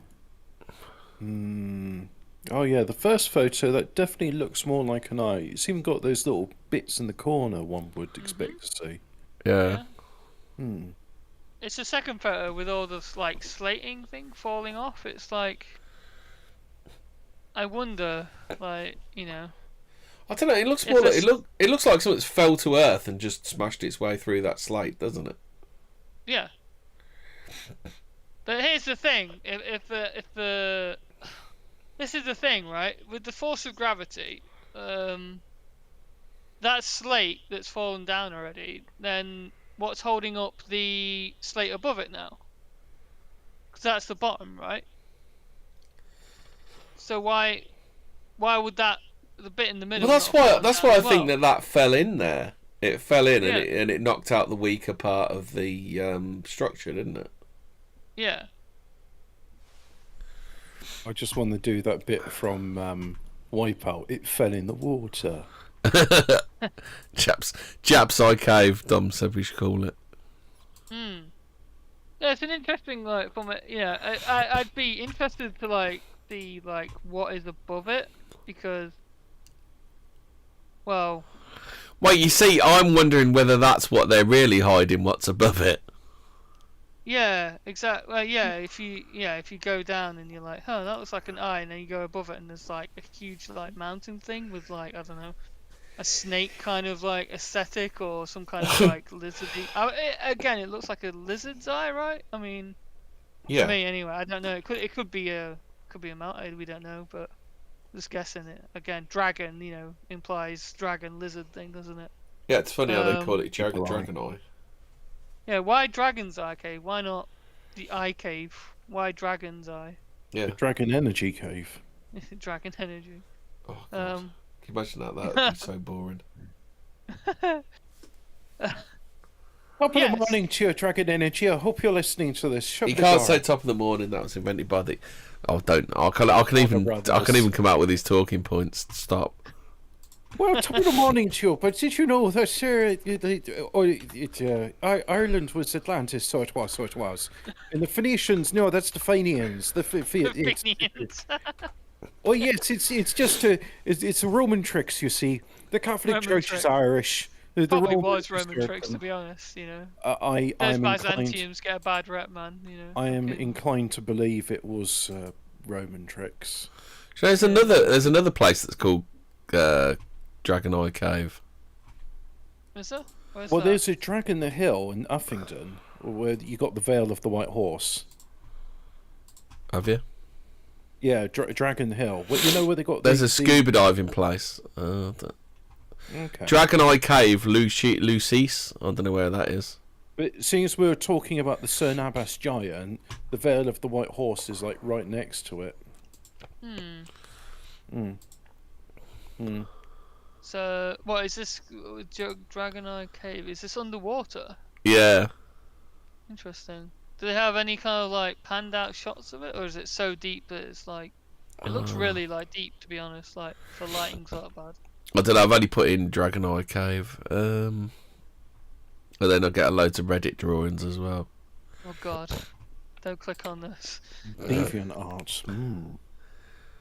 Yeah, I'm a bit worried. I'm going to start coming across some fucking scalies in a minute. Yeah. Ew. What's worse, a scaly or a furry? Furry. Scalies? No, it's got to be scalies because furries. But like scalies are evil and slitty-eyed and like they're dragons. Yeah, but I think there's less scalies than there are furries, right? Oh, it's because they're fucked up freaks. That's what I said. There's more of them.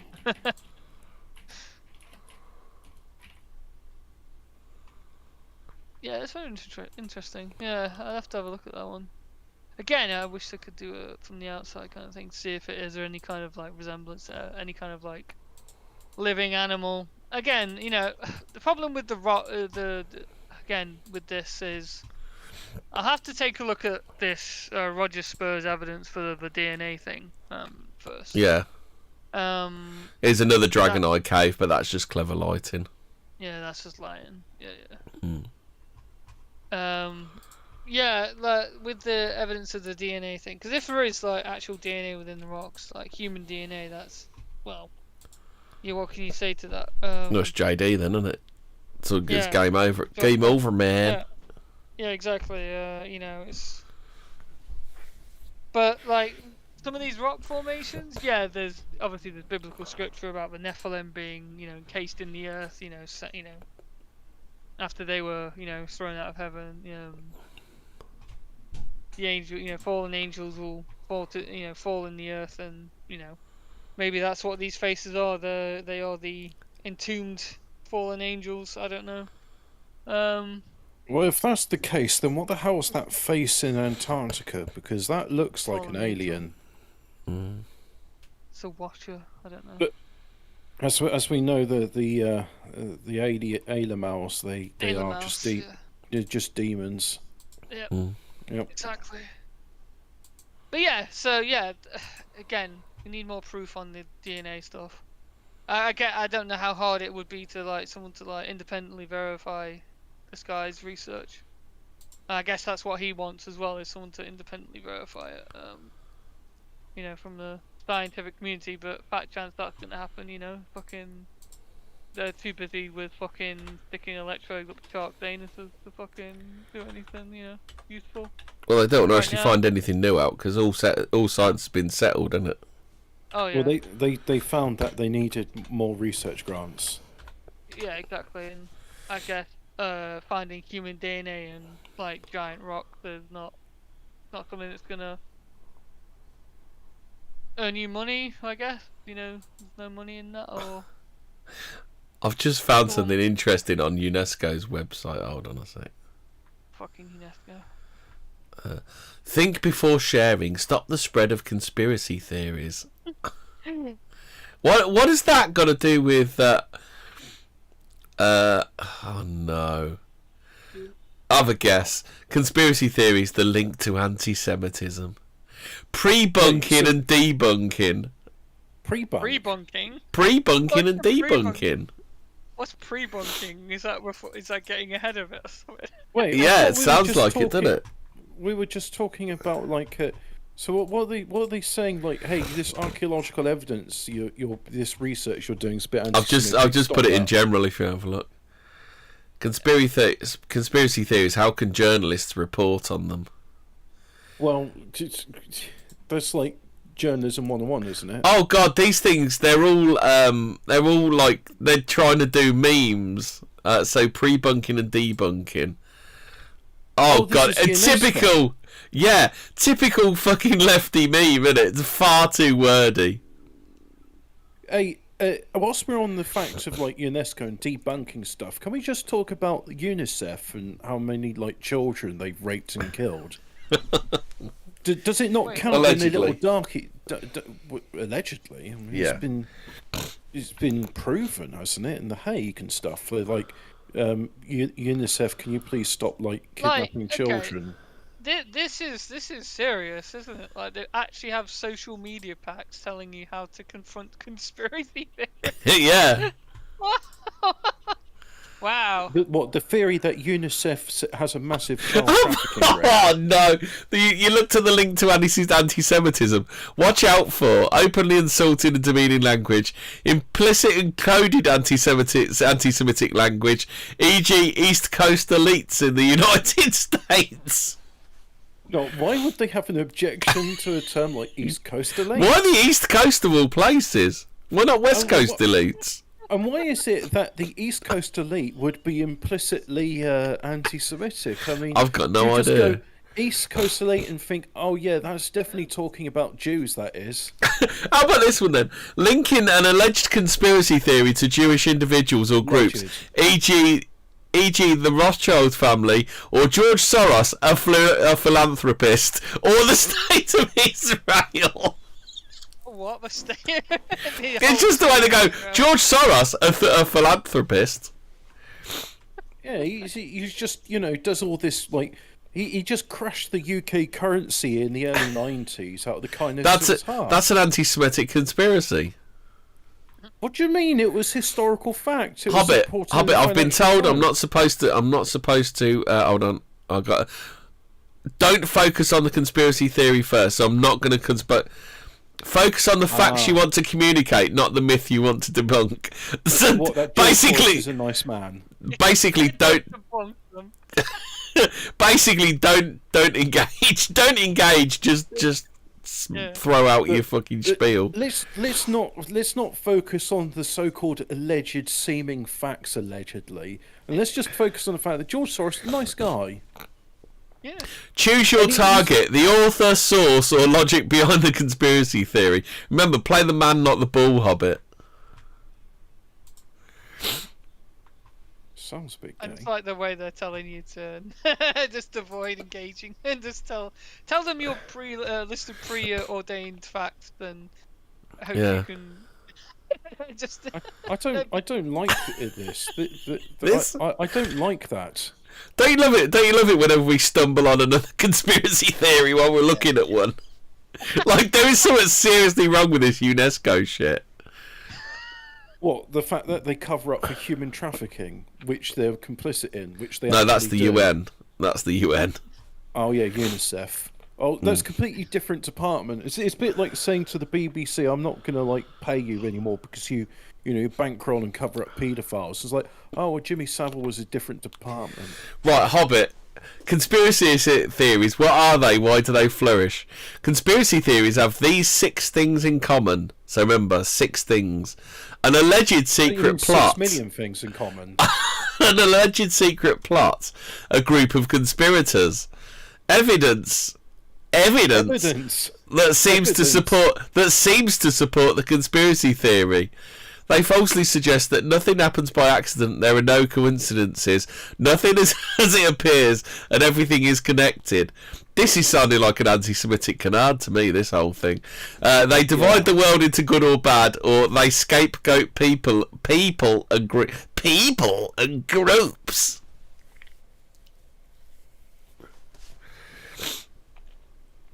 I think we're gonna have to start putting these. I think we have to start putting these in the 37 group.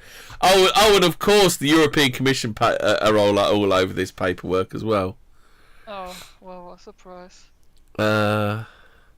So with thanks to Michael Butter, it's Butters, co-author of the Compact Guide to Conspiracy Theories, and John Cook and Stefan Lewandowski. Why do I know that name, Stefan Lewandowski? I don't know. Heard of her. Has he got a bleedy nose again? There's a Luke Rudowski used to do stuff for InfoWars. Hold on, I've got to find out who Stefan Lewandowski is. I do like one of these debunking the facts with logic and matter. Oh, he's an Australian psychologist. Always stay clear that the information is wrong. Lewandowski doesn't have parents or a history, though. Maybe he doesn't exist. Maybe he's not. No, he does, but his past has no bearing on his present, does it? So what he does, correction of misinformation. He does climate change and conspiracy theories. Why? Why the fuck? Oh, man, sorry. Yeah. Why the fuck would UNESCO need to like come up have a whole page dedicated to conspiracy theories? We're just asking questions, UNESCO. Well. Here's the thing, right? And I'm not saying this is definitely because, but there could be two things. One, the replacement theory stuff, and the IPCC, which is another UN department, saying the climate taxes aren't for remediating climate; it's for redistribution of wealth. So that could be one, which is now conspiracy theory. That sounds like an anti-Semitic canard to me, Hobbit. The other one is, I think Małswitch in Poland is a UNESCO World Heritage Site. Sorry, Auschwitz. Małswitch is where they cover up for paedophiles, Hobbit. Oh, yeah.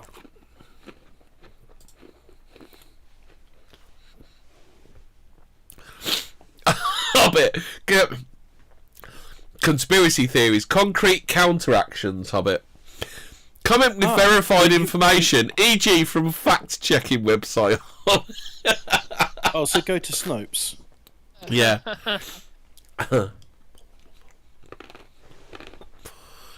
Contact the author or the web manager with verified information and ask them to make corrections. On media outlets, contact the editorial board, contact your local National Press Council or Press Ombudsman. Do not share the material. Why contain it? You don't get suckered in, you know. It's just the manual they give to the FBI agents when they're like listening. It's just like when George Bush Jr. was saying, "Well, let's never tolerate outrageous conspiracy theories." Days after the 9/11 attacks, which is a conspiracy theory to get us to use the American date notation. It was just pre-bunking. Pre-bunk. Pre-bunk. That's pre-bunk. I don't need to debunk that because it's not even pre-bunked. There you go. That sounds like a load of pre-bunkum. Yeah. You know, Stefan Lewandowski wrote the debunking handbook.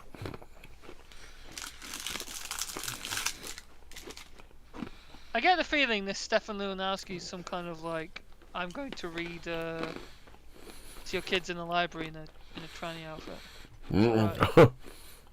I don't know. I just get out by. Are we going to learn the ABCs? I say we're learning gay now. But I want to learn the count. No, we're learning about gay.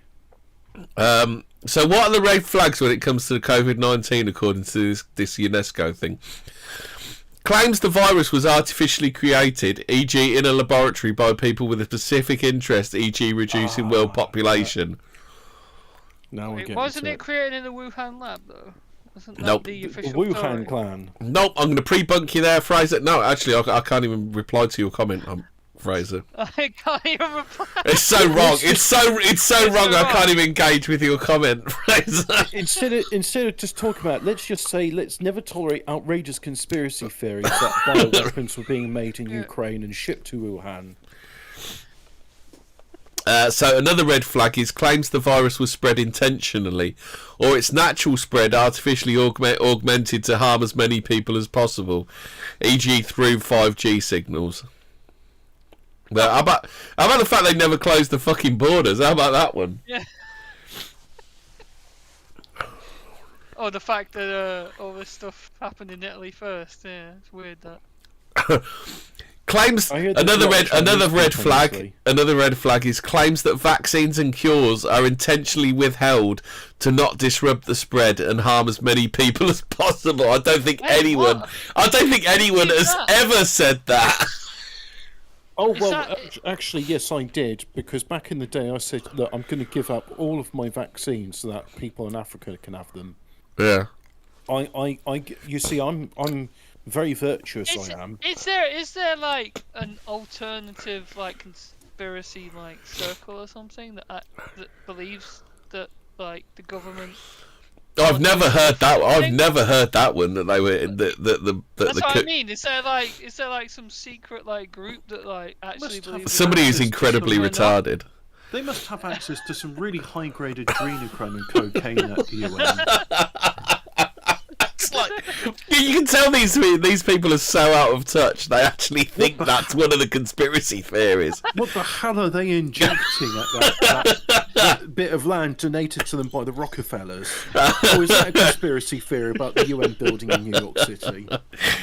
So the last red flag is claims that certain sanitary measures to counter the spread. Do you use sanitary measures to keep a virus away from you, Hobbit? Yeah, I put a sanitary pad in front of my mouth and breathe. So that claims that certain sanitary measures to counter the spread of the virus are used to intentionally harm or control society, e.g. vaccines and masks. It's like the language doesn't even make sense. Sanitary isn't the correct term for that, is it? Is it because they're like legally not allowed to say medical because it's not the masks aren't fucking medical? I would go so far as to say it's unsanitary to have a soggy, damp cloth that's against your face all day, where you're going to get pneumonia. I mean, there was a time when I was in, I think it was Aldi or Lidl, and one of the staff workers that was there, and I was looking at his mask, and there was this greenish tinge to it, and I thought, that's moss or mould. He's breathing in that. I'm like, oh, Hobbit, you've got to listen to this one. This is conspiracies. How to talk to somebody who firmly believes in them. Wait. I'm gonna pre-bunk you there, right? Yeah. This is how to talk to someone that believes in conspiracy theories. You put your hand on the shoulder and say, "I'm sorry, bro. You were right all along. Will you forgive me?" So when talking to someone who firmly believes in a conspiracy theory, be aware that any argument challenging the conspiracy theory may be taken as proof you are part of the conspiracy and reinforce the belief that said no one ever. They probably believe in more than one conspiracy theory. They will probably argue hard to defend their beliefs. So you ask Fraser and Hobbit, what can you do? Encourage open debate and questions. No, you definitely don't do that. You definitely do not do that to fight conspiracy theories. I'm sorry, bro. You were right. Please tell me more. Ask detailed questions about their theory in order to trigger self-reflection. What? Enlist. This one's funny. Enlist trusted former conspiracy theorists who once believed the same thing. Joe Rogan, just go to Joe Rogan, man. He doesn't believe the moon landings are fake anymore. He'll tell you, man. He'll tell you it was all real now. You know, he had Neil deGrasse Tyson on his show once. Wasn't there a BBC journalist who said like he was cozying up to Alex Jones and saying, "Oh, I believe you about all this stuff in the Bilderbergs," and then he went on the BBC and said, "Oh, I realised I was being radicalised by Alex Jones. And he was telling me this crazy stuff about the Bilderberg. Yeah, it's crazy." Anyway, back to the WEF and the G7 summits. Yeah. Be cautious and use a variety of sources around the theme. So you mean more than just Snopes? What, Wikipedia as well? Use Snopes, Wikipedia, Google. BBC Bite Size? BBC, yep, definitely the BBC website, trusted source. BBC Bite Size. Don't ridicule. Try to understand why they believe what they believe. No, don't try and understand. Don't do that. I'm trying to understand why. Oh, I now believe what you do. Isn't that how you get to be a conspiracy theorist? But understanding shit. Yeah, that's where you do the independent thought alarm. No. It's not try to understand what they believe. It's try to understand why they believe what they believe. But that's where you get the fine line of independent thought. Doesn't that make us the conspiracy theorists? No. Yeah. Next thing, you've got to show empathy. Often the person may be truly fearful and distressed. The vaccines aren't going to kill you, but everyone around you is dying. Repeat after me. Safe and effective, but don't make your duvet too. Build back better. Build back better. No, there's only. Build back better on a pile of corpses. Hey, you know, insects are a good source of protein. Yeah. We're all just living on corpses. That's the world. Go step by step. Focus on simple facts and logic instead of covering every detail. Facts and logic. Fast. Don't push. Too much pressure might backfire. Leave them time to process and try again. Don't push too hard. You'll get a heart attack and a nosebleed. Wait. Are they admitting it's not going to work the first times? Just gotta keep badgering them until they just badgering them into being good, into being good little drones. So what's the difference between that and brainwashing then? No, nothing. No, these are the facts they want you to know, so it's not brainwashing. Oh, I see. Why is that then? Big Brother. Oh God, someone's done a flow chart. Oh God! Check is this one? Check before sharing. Check the author who is writing this and why. Oh, what? So shoot the messenger. Oh no! It is, isn't it? Check the author who's writing this. Unlikely the author's recognised qualifications and credentials in the topic. Yes or no? Is the author credentialed? Yes. Then you can share this. Is the author? How about this one? The author is a self-proclaimed expert and not attached to a reputable organisation or institution.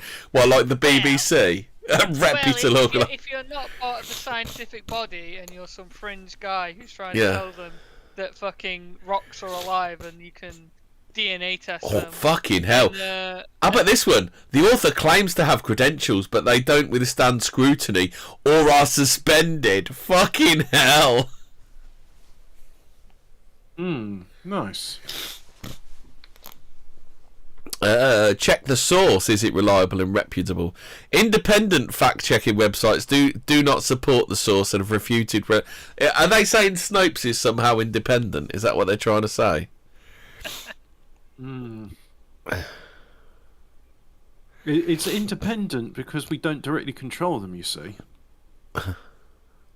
Support the source and related claims. Yes. Fuck me. Okay. Right. So then you go if yes to that. The author lively does not shy away from exploring complexity, including different perspectives. The author is prepared to acknowledge limits to their knowledge. How about this one? Check the tone and style. Is it balanced and fair, or sensationalist and one-dimensional? Doesn't that literally cover the whole fucking tranny agenda, just general liberal fucking capitalist shit that they churn out? No. They are they're just exploring differing perspectives. How about this one then? What is a real conspiracy theory? Real conspiracies, large and small, do exist. They are more often centred on single self-contained events or an individual, like an assassination or a coup d'etat. What? Like the Kennedy assassination? Or the 2014 colour revolution in Ukraine. Yeah. With the poisoning of Viktor Lushenko. They are unearthed by whistleblowers and the media using verifiable facts and evidence, like watching a president get his head blown off. Right. Look at this one. On the positive side, the author is prepared to acknowledge limits to their knowledge. Have you ever heard a fucking shitlib ever in your entire time ever arguing with one ever acknowledge there's limits to their knowledge? They're saying there, I think, is what they're saying there. Is the author will be like, yeah, I don't know everything, but here, go and listen to these guys. They even know probably more. That's what. Yeah, go check out Snopes, guy. Oh, this is fun. Why is UNESCO doing all of this bollocks? I mean, are they just doing nice sites that should be kept? Yeah, isn't that all they do? Why are they? Yeah. Why do they need conspiracy? Yeah, why is there such a big, huge conspiracy thing on the fucking heritage sites? Unless there's something, about certain heritage sites that don't make sense, you mean, and people are asking questions or something. Oh, think the hashtag think before sharing. Nobody is free of biases and fears apart from us. Apart from us and the stuff we purport.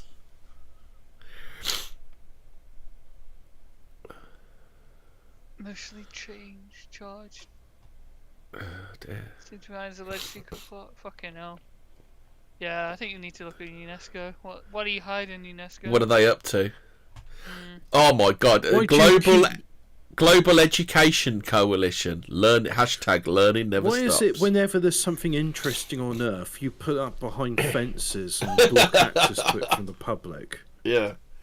Why is it when I was promised I could go to the Hypergeum if I had an appointment, and I go to the Hypergeum, and I wasn't able to like properly do anything? Couldn't even take a fucking microphone with me. What's up with that? UNESCO World Heritage Site. Fuck you, UNESCO.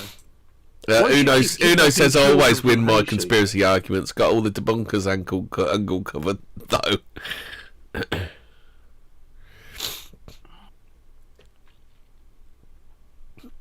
Yeah, so UNESCO are definitely a little bit.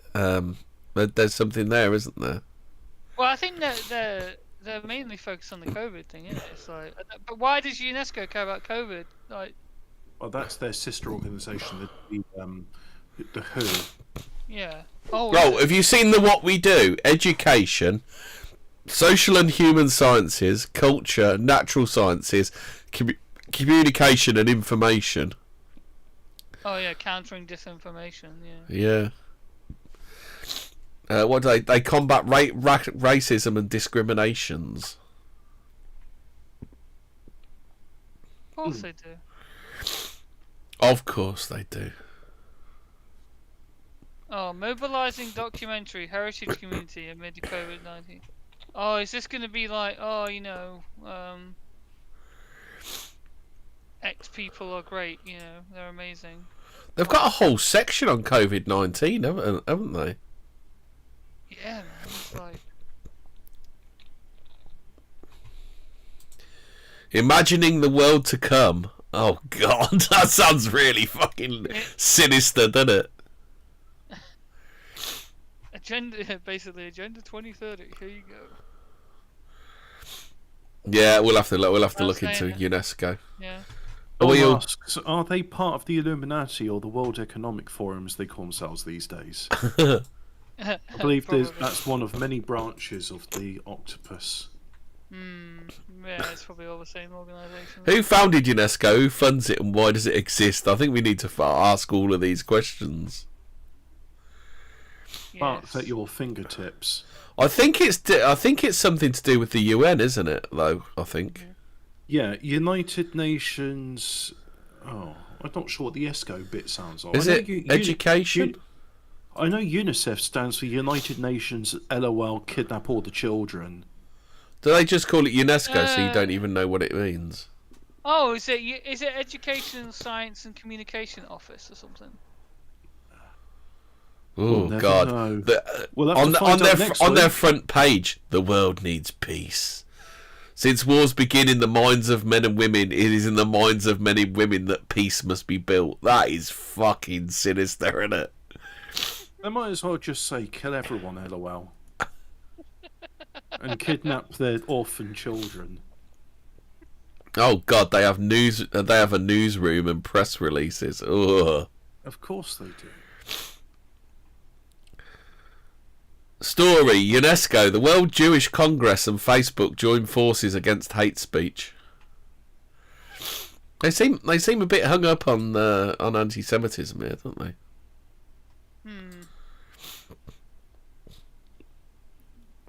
Indeed. Oh, the celebrated Gilgamesh tablet has been handed back to Iraq, apparently. Nice. What about his corpse? What, after it's been carefully chipped away at to excise all the end bits? Yeah. Oh, yeah, they made the US give it back. Anyway, I think we're all done now, aren't we? Yep. Thanks, guys. Hope you enjoyed. Remember, don't poo too hard or make your duvets too hard.